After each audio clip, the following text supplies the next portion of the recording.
55 ans déjà en terre congolaise que la Maison Russe donne de l'oxygène à l'expression artistique congolaise. Ainsi, sa directrice générale, Madame Maria Fakudinova, a présenté pour l'occasion le bilan de cette maison de culture ainsi que les ambitions qui l'animent au cours d'une conférence de presse tenue le 26 décembre 2023. Face au chevalier de la plume et du micro, la directrice générale de la Maison Russe a déballé le programme d'activités qui va donner le temps et la cadence des festivités des 55 ans d'existence de la dite maison en terre congolaise.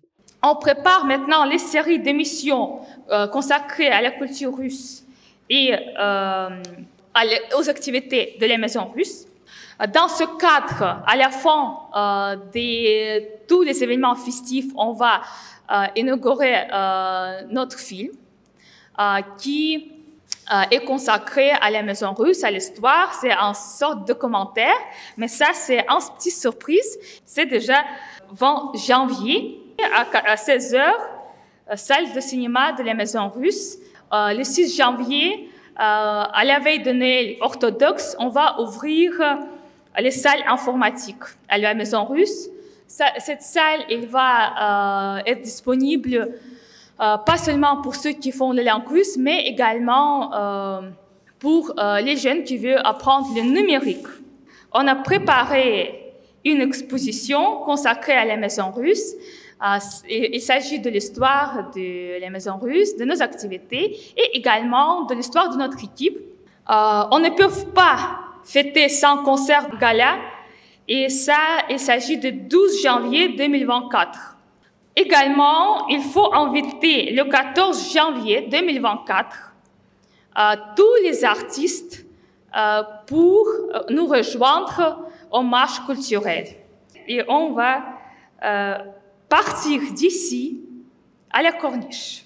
La Maison Russe, qui depuis l'inscription de la rumba comme patrimoine culturel immatériel de l'humanité le 14 décembre 2021, s'est distinguée considérablement dans la promotion de ce registre musical partagé entre les deux rives du fleuve Congo en mettant sur pied Rumba na Bilingue, un concours destiné à promouvoir la rumba et à susciter des vocations en milieu jeune. Le 14 février 2022, après que la rumba congolaise a été inscrite dans le patrimoine immatériel de l'UNESCO, la Maison Russe a été une des premières institutions pour féliciter nos peuples amis. On a pensé comment, en tant que Maison Russe, on peut contribuer dans cette cause. Et c'est où, après le grand concert qu'on a eu ici avec le jeune philosophe, on a continué et on a fait Rumba na Bilingue. On vise pour l'année prochaine de continuer Rumba na Bilingue et cela doit devenir une bonne tradition de faire ce concours chaque 2 ans. Forte et rigoureuse, Madame Maria Fakudinova, première femme à la tête de la Maison Russe depuis son implantation au Congo en 1968, a saisi l'opportunité de porter son regard sur l'apport de la femme dans la société. Pour moi, ça c'est voir les possibilités d'inspirer les jeunes filles de se battre, de comprendre que la vie, elle ne compose pas seulement de nos rôles traditionnels, comme on dit souvent, mais également, on peut se réaliser et également de dire à chaque jeune, il faut se battre. Et également, c'est les possibilités pour moi à dire aux parents pour que eux, ils soutiennent les filles, parce que c'est vrai que la société, de temps en temps, elle fait la pression.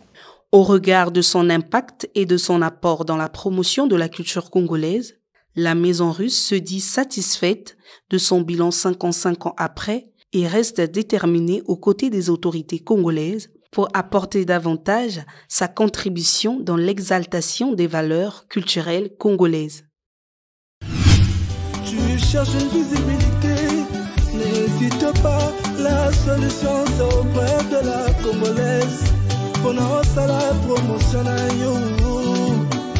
pendant ça la promotion culturelle Mesdames Milandu ya meme yo moto zali